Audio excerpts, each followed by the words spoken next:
Hello বন্ধুগণ, আসসালামু আলাইকুম। Welcome back new another blog. আমি আছি আপনাদের সাথে গরিব প্রো ম্যাক্স। চলুন আজকের ব্লগটি শুরু করা যাক। আজকে আমরা যাচ্ছি শিলাইদা ঘাটে। অনেকেই শিলাইদা ঘাটে অনেকবার গিয়েছেন, কিন্তু এটাই আমার ফার্স্ট টাইম। আমি প্রথমবার যাচ্ছি শিলাইদা ঘাটে। আজকে আমার সাথে আছে অফিসের দুইটা কলিগ। আমরা তিনজন মিলেই আজকে শিলাইদা ঘাটে যাব। তো আমরা চলে আসতেছি। আমার আরেকটা কলিগ অন্য জায়গায় দাঁড়িয়ে আছে, সেখানে এসে দেখি সে হুন্ডা নিয়ে রেডি। তো আমরা সবাই মিলে হুন্ডায় উঠে পড়ে রওনা দিলাম শিলাইদা ঘাটের দিকে। বাইক যে চালাচ্ছে তার নাম অভি, এবং পিছে যে বসে আছে ওনার নাম রায়হান চৌধুরী। আর আমি আছি আপনাদের ছোট ভাই গরিব প্রো ম্যাক্স। শহরের মাঝখান দিয়ে বাইক চালিয়ে গ্রামের মধ্যে যাওয়ার মজাটাই অন্যরকম। বলতে বলতে আমরা গ্রামের মধ্যে অলরেডি ঢুকে পড়েছি। আসলে গ্রামের আবহাওয়া এরকম থাকে যে যে কেউ আসলেই তার মনটা অটোমেটিক ভালো হয়ে যাবে। চারিদিকে শান্ত পরিবেশ, কোনো কোলাহল নেই, আঁকাবাঁকা রাস্তা ধরে যেতে হয়। গ্রামের পরিবেশটা এমনিতেই আমার কাছে ভালো লাগে, কারণ আমি গ্রামেরই ছেলে। আর যদি এরকম সূর্য অস্ত দেখতে দেখতে চারিপাশে সবুজ শ্যামল বনভূমি ভেদ করে যদি বাইক চালিয়ে ট্যুর দেওয়া যায়, তাহলে এর থেকে মজা আর হয়তো কিছুতেই নেই। বলতে বলতে আমরা চলে এসেছি শিলাইদা ঘাটে। যেহেতু এখন বর্ষাকাল না, সেহেতু এখান দিয়ে পানি নেই, আমাদেরকে যেতে হবে আরো ভেতরে। তাই আমি ফোনটা রায়হান ভাইয়ের কাছে দিয়ে আমি হাঁটা শুরু করতেছি। একটু ভাব নিয়ে হাঁটতেছি আর রায়হান ভাই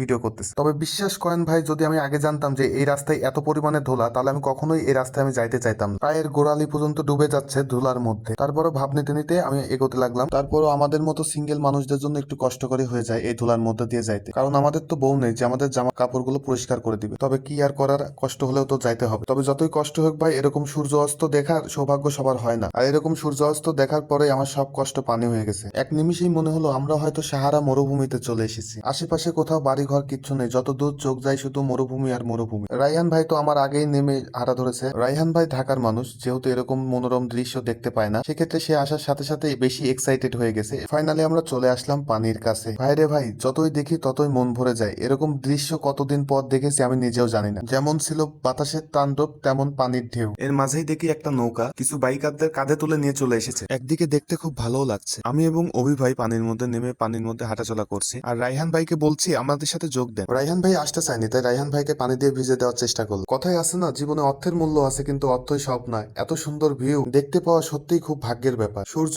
অস্ত চলে গেছে, পরিবেশটা কেমন যেন থমথমে হয়ে গেছে, আর মনোমুগ্ধকর ঠান্ডা বাতাস এসে শরীরে লাগছে। মনের মধ্যে এত ভালো লাগছে যা কল্পনার বাইরে। ইচ্ছা করছে এখানেই থেকে যাই। একাই হেঁটে যাচ্ছি, কারণ পায়ের নিচে বালি, বালির উপরে হাঁটতে পানির মধ্যে অনেক ভালো লাগে। আজ একটা গার্লফ্রেন্ড থাকলে তারে নিয়ে পানির মধ্যে হাঁটতে পারতাম। কি আর করার, পোড়া কপাল। আমার একা একা হাঁটা দেখে অভিভাবক পেছন পেছন হাঁটা ধরছে। আমার মনে হয় প্রত্যেকটা মানুষেরই এরকম মনোরম পরিবেশ উপভোগ করা উচিত, তাহলেই হয়তো জীবনের সৌন্দর্য উপভোগ করতে পারে। উপর দিকে তাকায় দেখি কোন কাকা যেন কলা গাছ লাগায় রেখে গেছে। সৌদি আরবের মরুভূমিতে লাগায় খেজুর গাছ, আর বাংলাদেশের মরুভূমিতে লাগায় কলা গাছ। লেলো কলা গাছ, লেলো কলা গাছ।